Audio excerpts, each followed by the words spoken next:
25. 참, 이 간호사 그 소식 들었어요? 박 간호사 뭘 말인가요? 이번에 봉사활동 왔던 팀들이 찬민당 당원들이라네요, 글쎄. 그리고 장학수 씨라고 있죠. 네, 그런데요. 글쎄 그분은 변호사를 하다 공천을 받았는데 저번 선거 때 상대의 진영으로부터 과거에 저지른 불법에 관한 일로 집중 포화를 받아 결국 낙선했나 봐요. 그런데 이번에 봉사활동을 같이 온 사람들이 우연히 말하는 것을 들었는데 그 일도 도의적이라면 모를까 법적으로는 크게 문제가 없었나 봐요. 하지만 본인 스스로 그 문제에 책임을 지고 봉사를 택해 왔다나 봐요. 그러고 보면 보기보다 꽤 괜찮은 사람인가 봐요. 호호. 그러고 보니 지난 선거 때 신문에서 그의 이름을 얼핏 본 기억이 있는 것도 같다. 어머, 그래요? 아참, 그리고 이 소식 듣고 놀라지 마요. 이 간호사. 그 사람들 말로는 장 변호사가 아직 독신이라네요. 결혼에 실패하고 혼자 산다는 건지 안 했는지는 잘 모르겠지만 미연은 그 말에 갑자기 잠시 멍해진다. 좋은 소식인가 생각해봐도 뭐 그게 그런 느낌까진 들지는 않는다. 하지만 앞으로 그가 이곳에 머무르는 동안 서로 부딪히게 된다면 이전보단 좀 더 조심해야겠다는 생각은 든다. 사실 그동안 당연히 결혼을 한 사람으로 생각했기에 그 앞에선 서슴없이 짓거리고 행동했던 부분도 없잖아 있었다. 오전에 한 차례 소나기가 지나갔다. 비가 줄기차게 내릴 때 보면 하루 종일 내릴 것 같아가도 언제 그랬냐 싶게 금방 해가 방긋 솟아오를 때가 많았다. 섬지방 특유의 현상이었다. 바닷바람에 잘 자라는 탓에 심었는지 아니면 자생적으로 자라왔는지 몰라도 동백나무가 병원 주변으로 많이 심어져 있었다. 미연은 점심시간 후 비를 막 머금은 붉은 꽃망울을 감상하면서 어슬렁거렸다. 벌써 수요일 오후였다. 이번 봉사로 온 팀도 이제 며칠 후면 이곳을 미련 없이 떠나갈 것이다. 물론 그 자리엔 다른 봉사팀들이 채워줄 것이다. 소록도가 전국 유명세를 타고부터는 무슨 봉사단체다 해서 다녀가던가 아니면 개인 단위의 봉사활동이 거의 끊이지 않고 이어져 오고 있었다. 사회 전반적인 분위기가 봉사활동에 대한 인식이 이제는 많이 변하고 있었다. 그러나 이곳의 봉사활동의 명맥을 유지해 오고 있는 가장 큰 부분은 봉사활동 명령에 따른 경우가 그 무엇보다 압도적이었다. 최근에 들어와 반인륜적인 범죄나 극악 범죄를 제외하곤 사회 봉사활동을 수행하도록 명령하는 판결이 빈번해지고 있었다. 죄는 밉지만 사람을 미워하지 말라는 말도 있듯 자신의 실수로 지은 죄도 봉사활동을 통해 참된 뉘우침의 기회를 갖게 하는 일도 괜찮은 제도였다. 인간이라면 누구나 정도에 따라 차이가 있겠지만 죄를 짓는 경우가 있다. 그 죄가 처벌과는 무관한 가벼운 죄라면 스스로 반성의 기회를 가져야겠지만 처벌을 해야 할 때는 경우가 달라진다. 범죄를 저지른 사람을 빛도 들어오지는 않는 암흑 속에 무조건 가둬두기보다는 땀을 흘려가며 어려운 이웃을 돕다 보면 스스로 반성의 계기도 되지 않을까. 범죄를 저지른 이가 어둠 속에만 갇혀 지내다 보면 더욱더 âm 울해지고 성격은 포악해져 출소한 뒤에는 이전보다 더욱더 잔인한 범죄자가 양산되기도 하는 것이다. 물론 이는 최악의 경우로 범죄인의 교도를 목적으로 하는 교도정책의 실패적 한 단면일지도 모른다. 저기 잠깐만. 미연이 산책을 마치고 막 병원으로 돌아오는 순간이었다. 어머, 장 선생님. 미연은 조금 전 박 간호사로부터 들은 소식도 있고 해서 그를 만나자 놀라고 당황스러워 얼굴이 더욱 붉어졌다.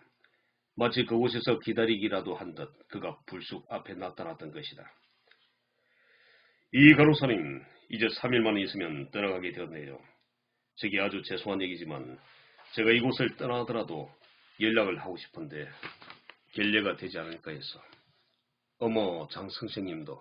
글쎄요. 근데 뭐 때문에 저와? 사실은 무트로 돌아가면 바로 편지를 쓰려고 했습니다.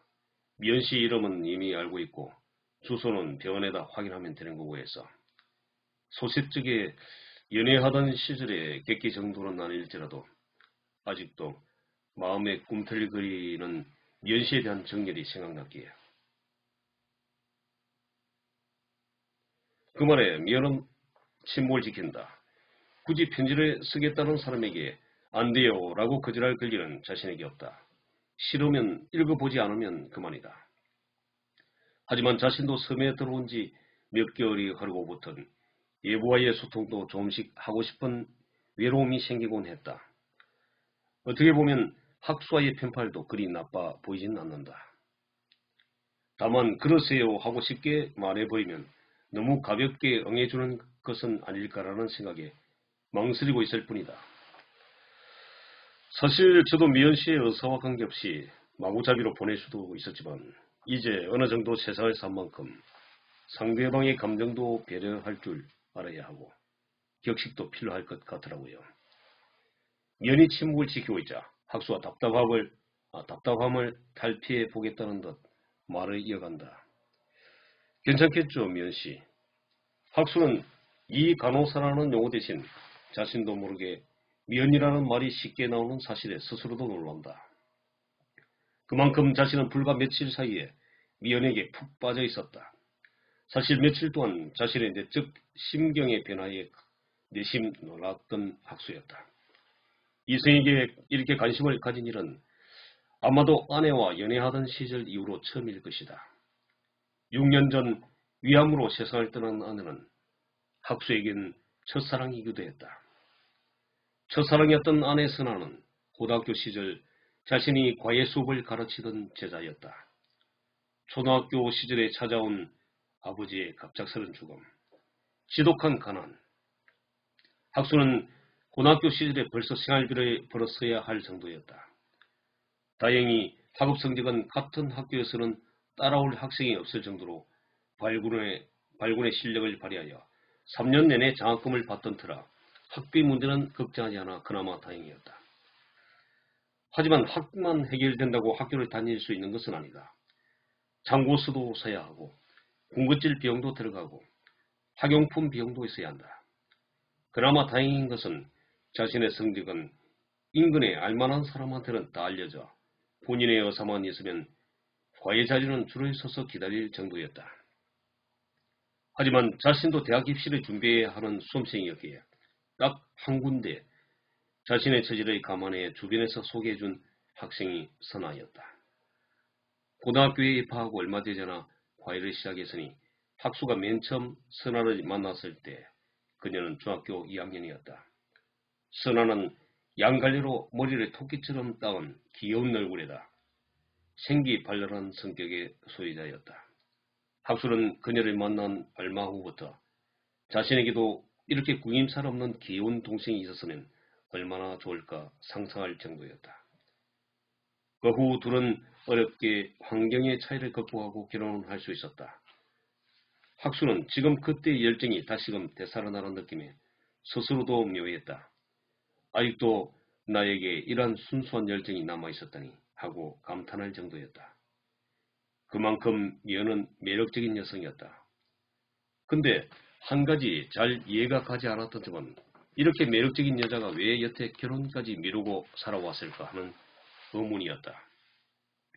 그래서 육지와 많이 떨어져 있는 섬에서 살고 있기 때문일까 라고 생각하여 병원 관계자에게 슬쩍 물어보니 그것도 아니었다. 그녀가 이곳으로 온 지 불과 몇 개월밖에 되지 않았다는 정보를 얻었을 뿐이었다. 그래서 자신이 나름대로 한 추측은 미연이 아마 첫사랑과 사랑에 실패하여 남자에 대한 믿음과 신뢰가 깨뜨려졌기 때문이 아닐까 하고 혼자 상상에 사로잡혀 보기도 했다. 흔히들 그런 이유로 다시는 결혼 같은 걸 생각하지 않고 독신을 고집하는 사람도 있지 않은가. 아무튼 그녀는 자신에게는 묘한 뉘앙스를 주는 매력적인 여성임에 틀림없었다. 결국 오늘도 우연을 가장했지만 사실은 그녀가 잘 다니는 길목에서 한참 동안 기다렸다 성사시킨 만남이었다. 괜찮겠죠, 미연씨? 한참 동안 그녀가 대답을 미루고 뜸을 들이자 다급해진 학수가 재차 묻는다. 뭐 펜팔 정도야 별일 있으려고요. 감사합니다, 미연씨. 학수가 갑자기 큰 소리로 말하며 만세를 부르듯 두 팔을 치켜댄다. 그런 모습을 바라보며 미연이 미소 짓는다. 어머, 시간이 벌써 많이 지나갔네. 저 먼저 들어갈게요. 그럼 꼬박꼬박 답장이 주길 기다리고 있을게요. 학수가 달려가다시피 하는 미연의 뒷꽁무니에 대고 소리친다. 네, 오늘은 여기까지입니다. 다음을 기대해 주십시오. 내용이 좋다면 좋아요와 구독을 부탁드립니다. 오늘도 좋은 하루 되세요. 감사합니다. 25.